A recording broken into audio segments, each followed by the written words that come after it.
খবরের কাগজে, মোবাইলে কিংবা মানুষের মুখে আমরা প্রায় একটা ইংরেজি শব্দ শুনি, সেটা হচ্ছে ফিনান্সিয়াল।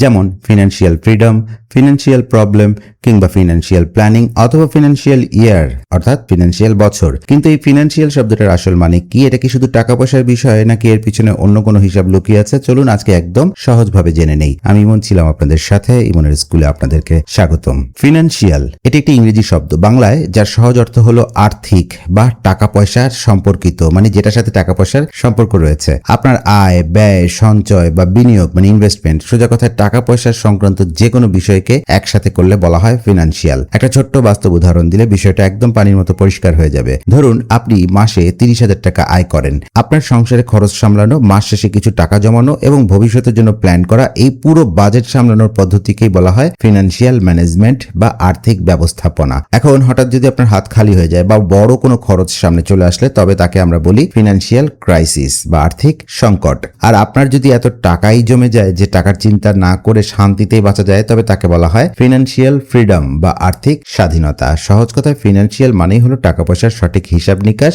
এবং আপনার আয় ব্যয়ের বাস্তব চিত্র।